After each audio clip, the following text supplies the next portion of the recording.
Now today, Harris's attorney was adamant prosecutors did not have enough evidence. In fact, she told the judge today they'd win at trial. The governor is expected to sign off on the biggest inmate release in state history. We're told by police that this area will be blocked off for probably the next several hours as they continue to investigate. Just a tragic situation unfolding here near Northeast 23rd and I-35. An officer on scene just told me this appears to be the result of a drive-by shooting. Let me show you the house behind me on the corner. This is where we understand that little 3-year-old girl was inside with her family. The chief judge at Oklahoma County ordered the public defender's office to come here and talk to each and every inmate to ask whether they've seen a lawyer and whether they've gone before a judge. That's because the wrong drug was used to kill Charles Warner and was almost used again in Richard Glossop's execution. In July of last year, Perry Lott had a tough decision to make. He agreed to a so-called settlement with the district attorney for time served. He didn't want to spend another day in prison. He'd already served 27 years. Yeah, just a chaotic day here, and tonight things are back to normal here at Will Rogers World Airport, as normal as they can be after a tragedy like the one that happened here today. Michael Winchester shot and killed, an hours-long search for a suspect, and it all ended after more than 24 flights were canceled, and the suspect was found dead inside his pickup truck. Said the victim has been shot on the sidewalk outside of the Southwest ticket counter. Chaos at Will Rogers World Airport. Dozens of flights canceled. Hundreds of people inside the terminal urged to shelter in place. Just told us to stay put, so we did. We walked out downstairs, and that's when we started seeing all the police officers. Around 1 o'clock, a massive manhunt for the shooter. 52-year-old Michael Winchester, a Southwest employee, was shot and killed. Authorities zeroed in on the parking garage. We do believe it was premeditated. We do believe that the suspect had a firearm, obviously, to commit this murder. Police found the suspect's pickup truck on the second floor of the garage. We're told the suspect was inside and died from a self-inflicted gunshot wound to the head. In most cases of homicide, the victim and the suspect do know each other. Going forward, airport officials say they'll revisit security measures, but say their current protocol worked on Tuesday. We do have active shooter training. We train for these situations. Tonight, questions surrounding a possible motive remain as a former Sooner standout's family grieves the loss of their loved one. Now tonight, police are not releasing the suspect's name. Earlier tonight, I was over at the suspect's home in southwest Oklahoma City. That's where police were waiting to get a search warrant signed to actually go search through that home located just a few miles from here. Now back out here live, we're told by airport officials that all airlines are going to waive flight change fees for those who had to change their flights today. Southwest without a member of its team, and all other airlines will resume normal operations tomorrow morning. For now, reporting live at the Will Rogers World Airport, I'm Abby Broyles. Back to you. This is a pretty frightening situation. When Victor Munoz showed up here to church, the priest thought he was just here to pray. But that's when the alleged attack happened. It all ended here. This is where police had to take him to the ground to tase him and get him into custody. He was looking for Jesus, going about it in a very wrong way. A bizarre interruption inside this sacred space of peace and prayer Thursday afternoon. I was in the church praying, working on my homily, and this man comes up to the front, and lays on the ground in front of the altar, which is not totally uncommon. It does happen sometimes. What happened next is not so common. Father Edwards says Victor Munoz tried to climb on the tabernacle, shouting, not making any sense. He did somewhat wrestle him down to the ground, trying to not knock everything over. A struggle, and things seemed to calm down until Father Edwards says Munoz took off into a side room and came back swinging a crucifix and charging toward the door, striking the two men in his way. Kind of a jab sort of in the jaw, and the pastor got more of a baseball swing across the face. Police put the school next door on lockdown, and here you can see on body cam video, Munoz isn't stopping for police. Police tased Munoz, finally getting him to release the stolen crucifix. Through the investigation, they were able to determine that he had actually ingested numerous THC edible gummy bears. And he had told them that he had taken a large amount of those gummy bears. While Munoz is locked up, these doors remain open. Our prayer request now is, how, Lord, do we have this be a house of prayer, but also be a house of safety at the same time? The good news is everyone is expected to be okay. Raquel Munoz had to have a pretty extensive medical evaluation before he could be booked into jail. Tonight he is facing a number of charges, including assault and battery with a dangerous weapon. Reporting in Enid, I'm Abby Broyles, Oklahoma's News 4. Abby Broyles joins us live with the exclusive interview. Abby. Well, Kevin, Jess Eddy says the alleged sexual misconduct began 9 years ago. He told me that he didn't actually come forward with the allegations against Boren. He says OU came to him requesting an interview with the law firm hired to investigate Boren. Tonight, Eddy is also reacting to Boren's attorney's claims that he's doing all of this for money.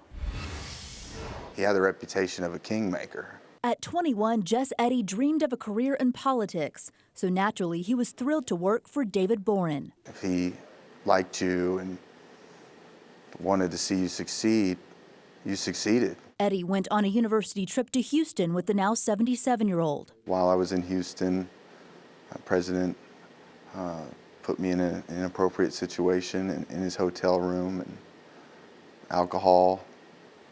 I really don't want to go into much more detail than that.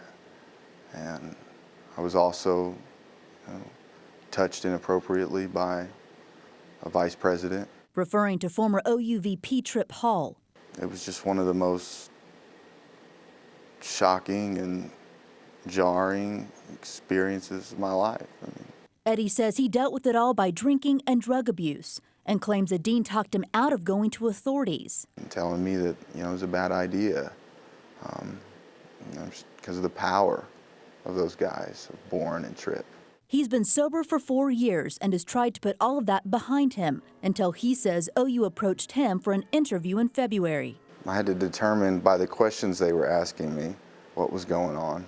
And they're asking me about these experiences, the most painful experiences of my life. I was so offended that I wasn't going to tell them what happened to me. So he didn't initially, but says he felt guilty for holding back the truth, and he went to Norman Police. Boren's attorney Clark Brewster is accusing Eddy of trying to get money out of Boren. I was advised by legal counsel to, that I had a claim to be compensated for my pain and suffering. I called David Boren, and I told him that what he did in Houston was wrong, and he lied. When Clark Brewster came to me and showed me a document that said that I'm the center of the investigation, and we can kill this investigation, Jess. I can't describe the fear. Eddy says he only has one goal. I had to do the right thing. And I'm just trying to do the right thing. Now, a second alleged victim's allegations are also being investigated. We reached out to OU for comment. For now, they're only saying this: the investigation is not complete, and comment on specifics at this time would be inappropriate.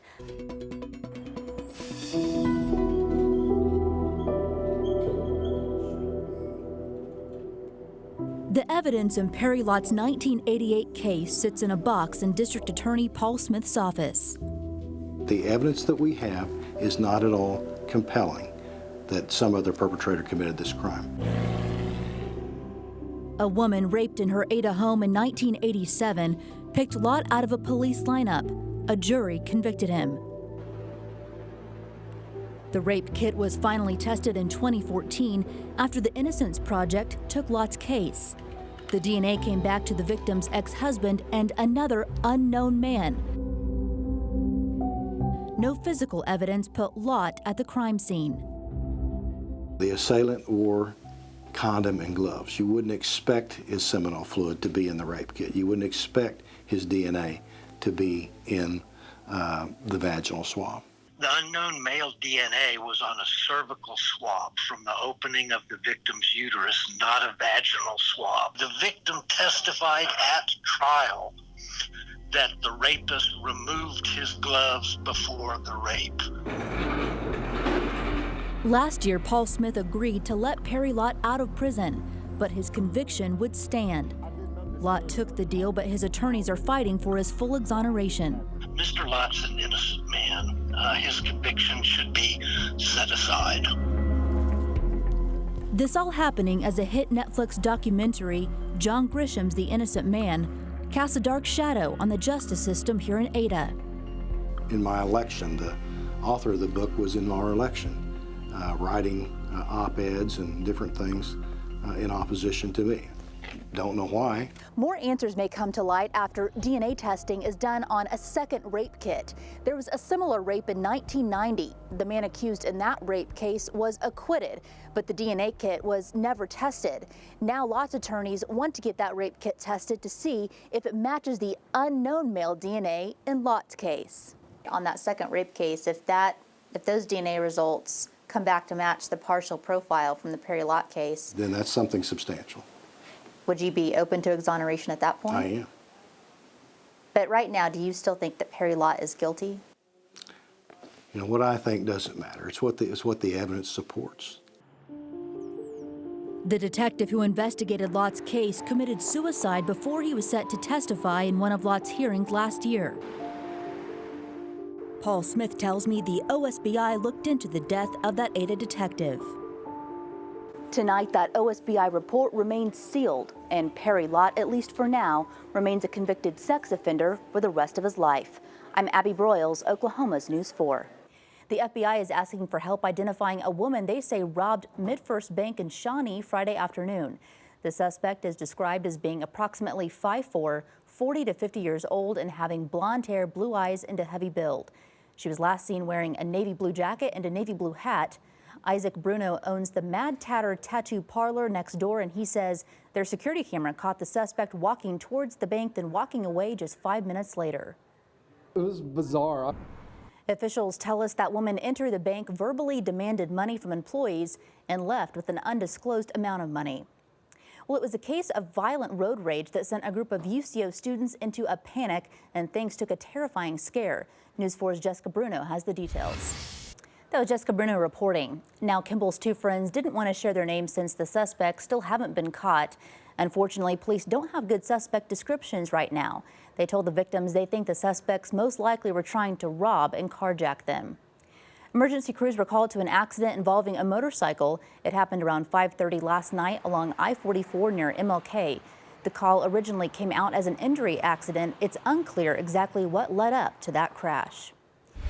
Now to news happening around the state. A woman was rushed to the hospital after she was found shot early Saturday morning in Lawton. It happened shortly after midnight. When officers got there, they found a woman suffering from at least one gunshot wound. She was taken to the hospital for treatment. We're told her injuries are non-life-threatening. All lanes are back open after an accident involving a semi-truck and a train in Enid. It happened in Enid at the railroad track near the crossroads of U.S. Highway 81 and Highway 412. This is a picture shared by the Enid Police Department of the damage. The area was closed to traffic for a couple of hours as crews cleaned up and took a look at the damage. News 4 reached out to Union Pacific. They say the crash happened shortly after 2 p.m. yesterday and no one was hurt. Dozens of Oklahomans gathered at Wheeler Park as they were there to bring awareness for the need for clean drinking water worldwide. The Walk for Water event was hosted by the Jasco Giving Hope Foundation. A closed walking course simulates the experience of the average 3-mile trek many in Africa face just to find clean water. Participants started with an empty bucket and filled it at a halfway point before finishing the walk carrying a full bucket of water. Imagine that we can. It's a nonprofit located in Oklahoma City that works in 14 countries to help eliminate the world's water crisis. Now let's check in with Kevin Ogle for a look at what's coming up on Flashpoint this morning. Welcome back. It's a big week for Oklahoma City's Wilson Elementary School. They're celebrating 100 years with alumni gatherings, assemblies, and fundraisers. Galen Culver has the story of one Wilson Wolf who came back to find something her family left there nearly 60 years ago. A 6, not bad out there. Definitely cooler than yesterday. And thanks for helping me out on the Raider. I was going to say, I think that's my Raider today. That's Abby's Raider today. I give it a 6. All right. John, thanks. Yep. Still ahead on Oklahoma's News 4, it is up, and away as we get a look at some of the balloons at the Albuquerque International Balloon Festival. That's next.